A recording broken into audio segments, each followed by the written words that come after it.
The majority of individuals that experience a mental illness or a severely emotional disturbance, which is what happens with younger individuals. In other words, mental illness is usually a diagnosis that is given to people that move more into the adult category of the world. When children are younger, they usually have emotional disturbances. And if identified and treated timely, they can really recover and have a very successful, normal life. The key here is to educate folks, because I don't think a lot of people understand signs and symptoms of mental illness or signs and symptoms of emotional disturbances. And as a result, they don't follow up with professionals to address them or to identify them so that they don't become severe behaviors or severe issues, and they become more aggravated as time goes by because it's untreated. It's like a toothache, right? You can have a very, first you have to prevent, right? So you do your cleanings and your flossing, right? Right. And then you go and you do your checkups, and if you have a minor cavity, it's taken care of right away, and that's it, nothing happens. But if untreated, what happens? You end up losing your tooth or have a root canal. Well, mental illness is very similar. We may have signs and symptoms, we may experience events that are traumatic to us, and all of us have different resiliency factors and protective factors. I'm sure Maria will talk about that. And depending on that response, you will see that people either need some help and support in processing those events or processing their emotions on that issue, or not. Maybe they can resolve it within their families and their friends. That some people may be confused about the terminology mental health, behavioral health. What does that mean? Are they different? Are they the same? Why would the issues for young people be called behavioral health issues?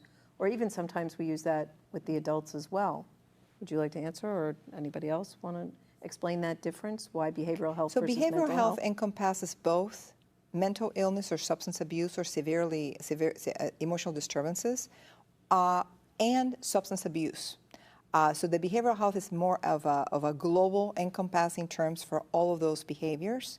And then under that, you have special definitions of severely emotional disturbances or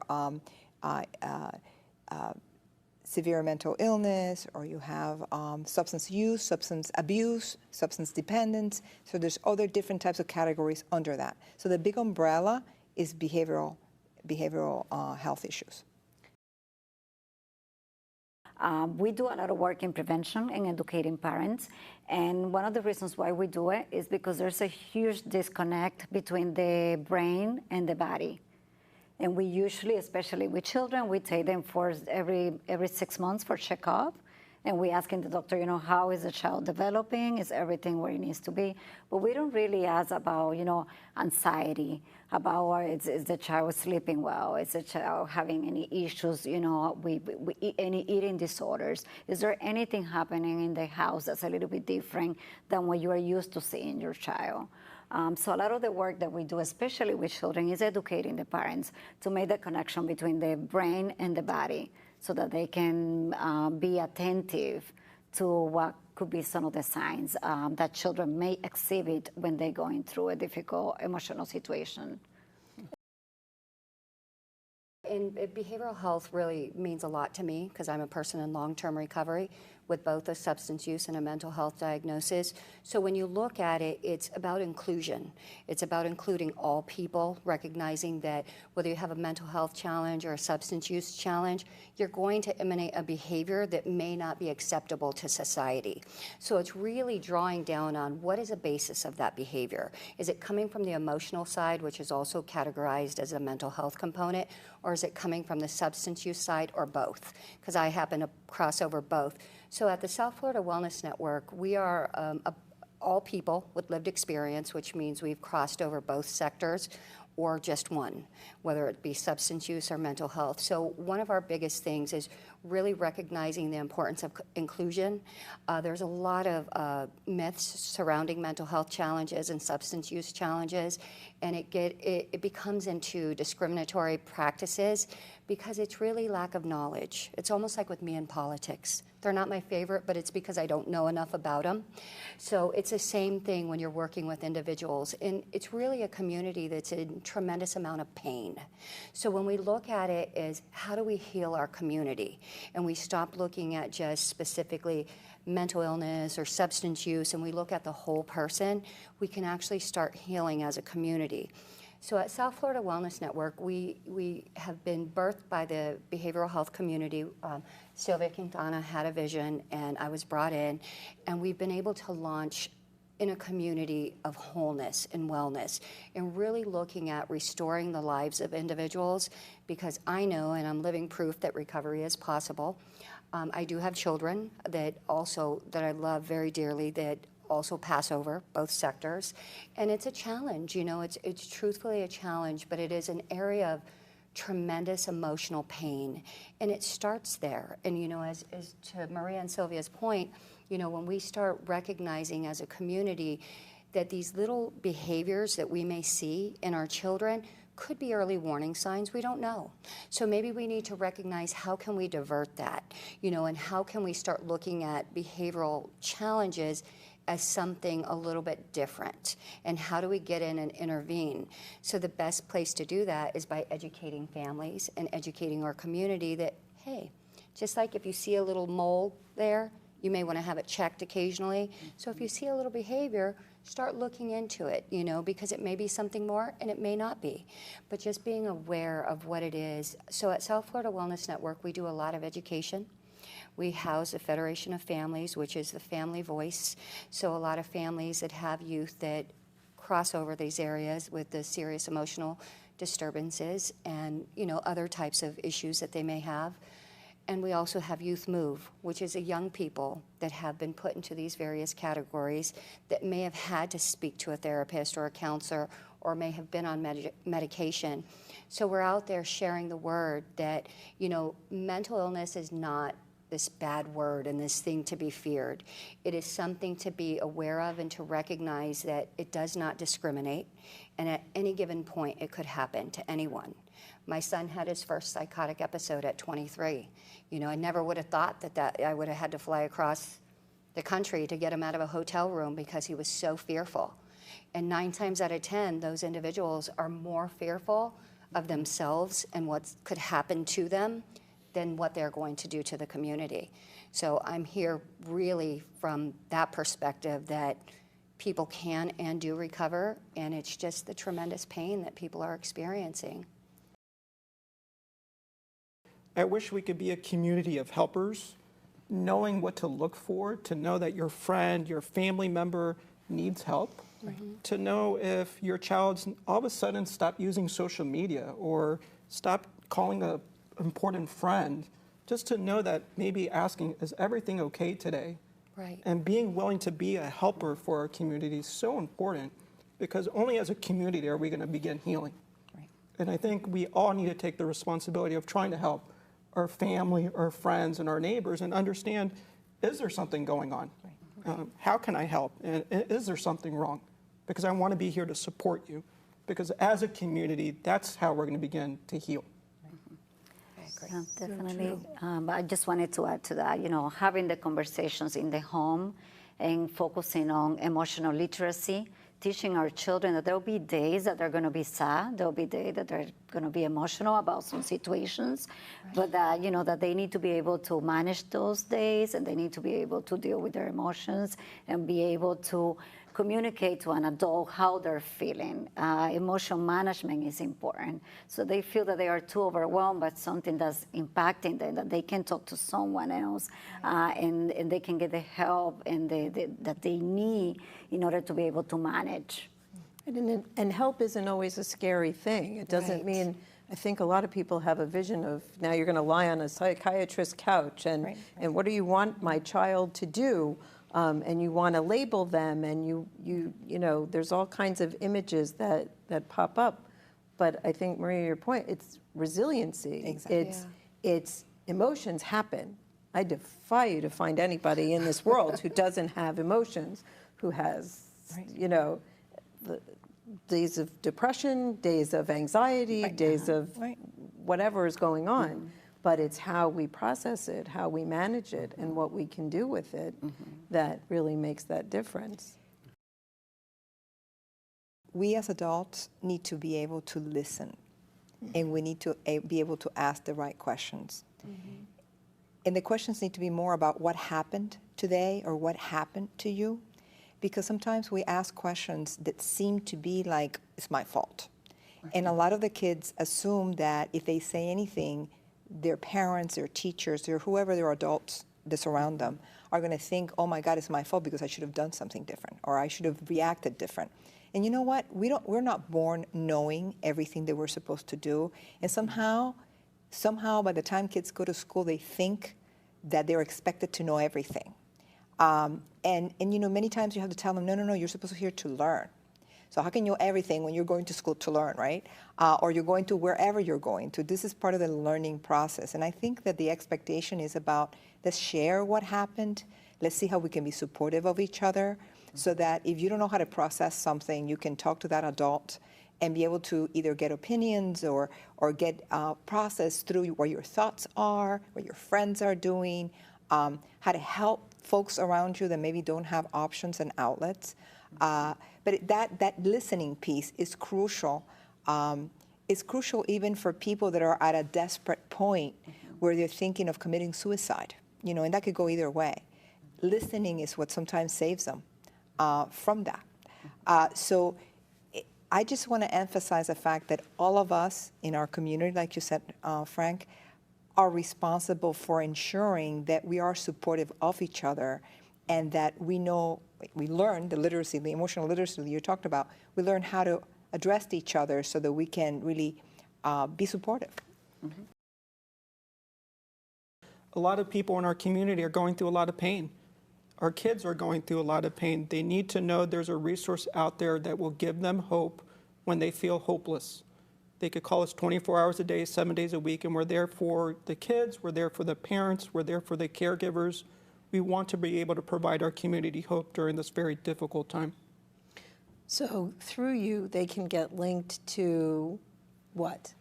All the resources that they need. If they need counseling, if they need to go attend a workshop to learn more about how to manage the trauma, if they need to go to therapy for family counseling, whatever type of service that they need, we'll be able to link them to those resources in the community. We have very specialized resources to make sure that the trauma resources that they need, they could get linked to. And you also have the active listening for the suicide prevention, correct? Right. It's very important that we know what it means to be a good listener.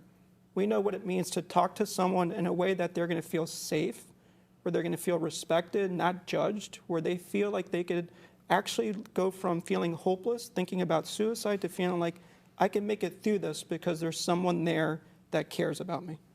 For those who don't feel comfortable calling, can they text you?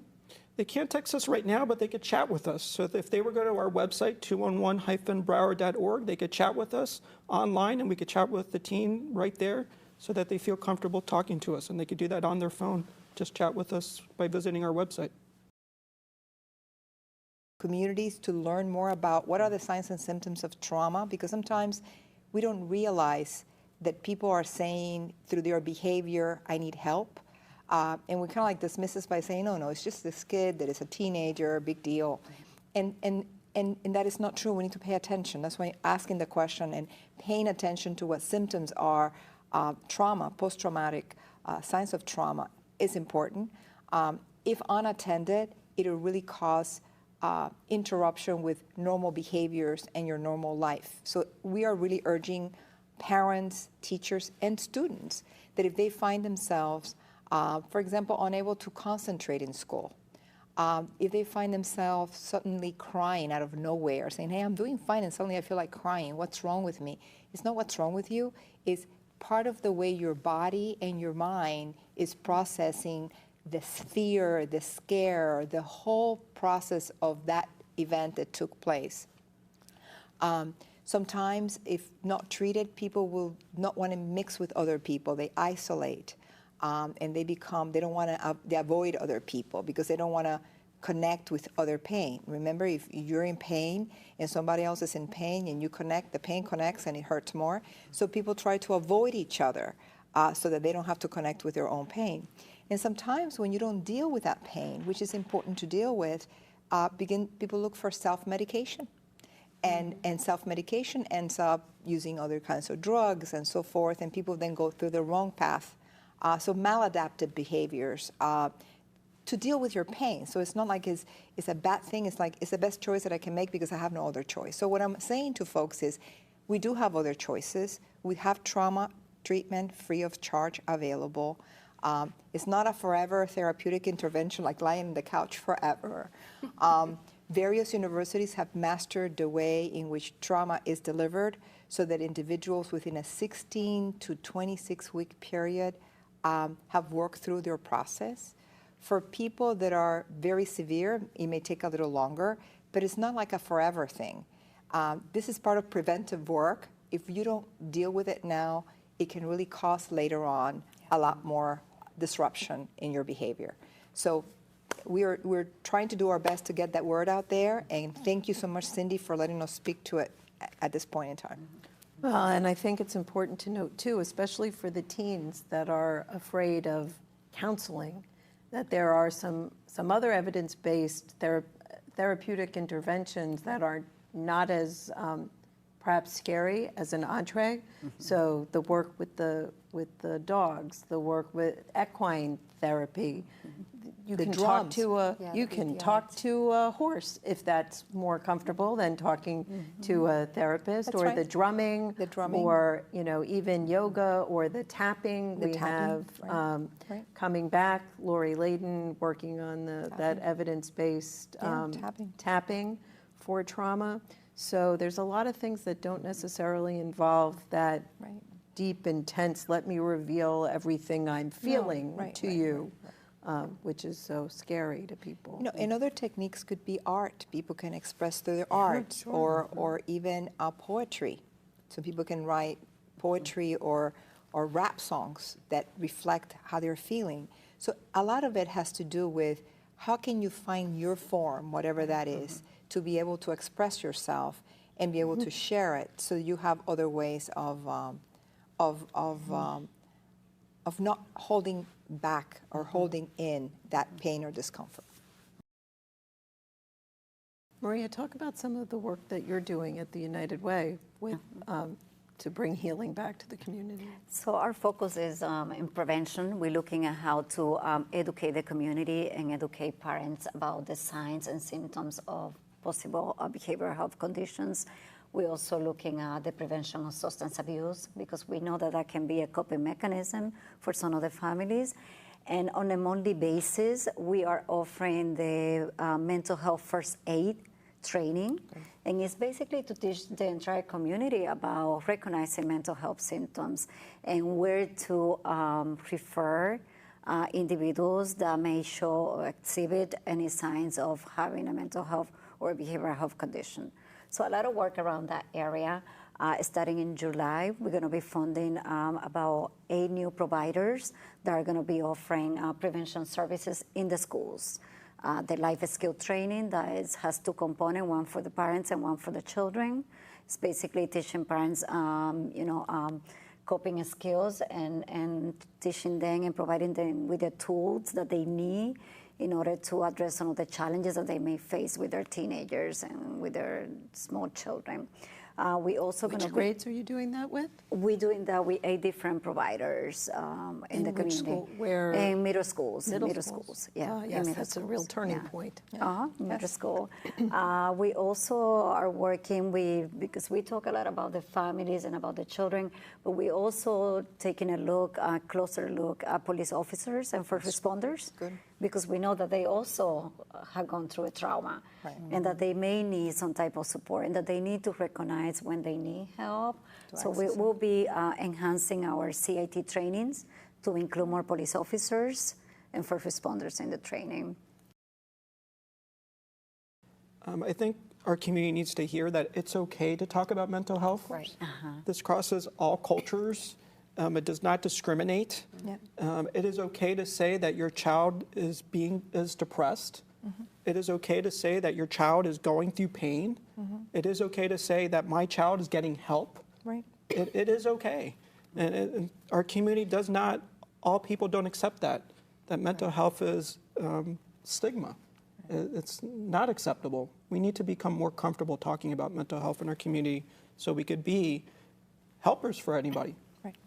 Yeah, that it's mental health, not mental illness. Right. We're wanting to stay healthy, as we said in the introduction, not just, our muscles, but this muscle. And we always say, when you say mental illness, and if you make it about we, the community, it becomes mental wellness. So we're no longer in that state of everything's illness. We become well as a community. And, I appreciate you saying that because I think the conversation needs not to be taboo, but it needs to be a regular conversation that we have on a continuous basis, and throughout everywhere that we go, you have conversation with people because some people is in some sort of pain, and usually it has to do with their emotions and their well-being. And when you engage in that conversation, 9 times out of 10, you find that there are more underdiagnosed individuals than we realize. And the more we talk about it, the more access to care that people have, and the less shame that there is surrounding, when somebody's going through something. I think you see a lot of that right now. Yes. There's a lot of free-floating anxiety and anger. Right. Like, Yes. people are just so angry. Yes. Interesting levels of extraordinary compassion and extraordinary anger over things that might not otherwise. We call it a fear-based reaction to things because we don't know what to do. And it's fearful. My daughter's going into middle school this year, and she's so afraid. She's terrified, because it's that fear of what's going to happen to me there, and to have those conversations now at the dinner table, like, yeah, you're right, but it could happen anywhere, and that's the thing is it doesn't just happen. It could happen anywhere. And I think it's just more in our face and it's out loud.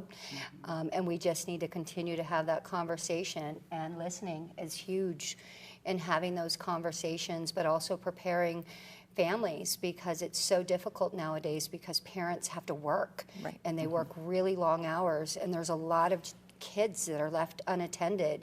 And until we start having that conversation about a community, that if I see my neighbor's child, in some kind of distress, what am I going to do as that community member to help support and not shame, the child or the family? And I think that's where it really comes to, like, what do we do, and what is our social responsibility? Interesting, the concern about intruding, too, I think, is there. But often, teenagers will more likely talk to somebody else than they will to their own parent. Yeah. That may be where 211 can be, may have more success talking to a child than their parent can. And it's a safe place because it's a confidential, it's anonymous, it's a free service. They could call 24 hours a day, chat with us. We really want to make sure that they feel safe talking to us. And I really appreciate what you were saying along the lines of, can we start helping our community feel safer? It's so scary to think that a child is scared to go to school, and to be able to talk to the child about that pain and make them feel safe again. We really need to help our community feel safe again right now. Right. Susan, what do you hear from the teens in that side of the Wellness Network? We hear a lot of different things from the young people. It's really interesting because they talk about the simple fact that they don't feel heard a lot of times. And that's one of the biggest components that they talk about. And that's why we kind of create a safe place, and they all kind of have that conversation. And not only that, when they do have conversation, they're fearful of what happens next. Because we are so fear-based, instead of getting into the emotion and having a connection with somebody, we're quick to want to pass them off into, maybe the medical model or the therapeutic model when that may not be the case. Right now, it's just a thought that they have felt or a feeling that they felt, and then they've articulated it. And because they've shared it, now it becomes this scary thing. So a lot of them hold it because they don't want to be put into that category. Well, I'm not crazy, and you think I'm this, and all of these things, they get put in this bucket. And they're those kids, and it becomes a very harmful thing and a very threatening thing to, young people. When we humanize things and we watch language and we, anxiety is a big word, but when we talk about, when we identify it more like nervousness or kind of uneasy feelings, and we talk about it from that perspective, they'll engage in a conversation a lot quicker. Because when you say anxiety, they automatically think, okay, here comes medication, here comes the therapy, and all of those things. When we start humanizing it and making it very, let's just have a conversation, Frank. How you feeling today? What's your mood like? Instead of, telling them to chill or, ask them how their mood is. What's going on? What's the topic of the day? And when you have those conversations, they get real and, they want to talk to you about their problems. I've heard a lot of really horrific things that kids are experiencing out there on the street, and, not recognizing, we talk about trauma and the adverse childhood experiences and what that's like if they go home every night and they don't have food, or they don't have two parents in the household, and really looking at the impact of how that affects our children and their day-to-day functioning, and why children get upset and angry and act out in these outbursts and emotions because they're in so much pain. And we hear a lot of that because it just so happens the youth that we work with a lot and bring in, they don't have to have a diagnosis. Our mission statement is people who are experiencing behavioral health challenges are those that are at risk, and we're all at risk. So it makes it inclusive of everyone, and we get a lot of real conversation, and we see a lot of real healing that takes place because these kids are feeling heard. Parents, be vigilant and aware of your kids' behaviors and things that they say to you, and make sure that you access help whenever they need it, whether it is through support groups or arts or alternative types of ways of processing things, or whether people need therapy. I think it's very important to address these issues so that your children can move on and live productive lives. I think as a community, we all play an important role in helping minimize or reduce the stigma around behavioral health. We need to reduce the stigma around behavioral health, especially, we minorities communities. They don't want to look for help. They don't want to seek for help. They're afraid because there's so much stigma around it. And as a community, we all have a responsibility to do more work and more education so that people will be more open to share about their feelings, and everybody will become more attuned with their emotions and what needs to happen to help them cope with daily life. As a community, I think we all have a social responsibility, but also to the parents and to the children and to the first responders, the teachers, be kind to yourself. This is a healing process, and there's no time limit on grief. There's not an expectation that we've got to bounce back. As a community, when we work together, we heal together. And I think utilizing resources like 211 and all of the other great providers out there, and really recognizing that, we're in this together, and, we can hopefully, by coming together and talking more about mental health, behavioral health challenges, we can reduce and eliminate, some of the discrepancies that there are with relation to mental health. But education is really, really powerful. And to take, the opportunities that are provided with mental health first aid, through the United Way, we're mental health first aid trainers as well, and just really to educate our community that we're all in this together. I think it's important that we just become a community of helpers, willing to support each other and help each other, making sure that we're willing to listen and then help connect people to resources. You could simply tell someone, call 211 today, and they're going to help you link with all the supportive services that you need. If I can't help you, I want to make sure I link you with the right people to get the help. And our community is full of support right now.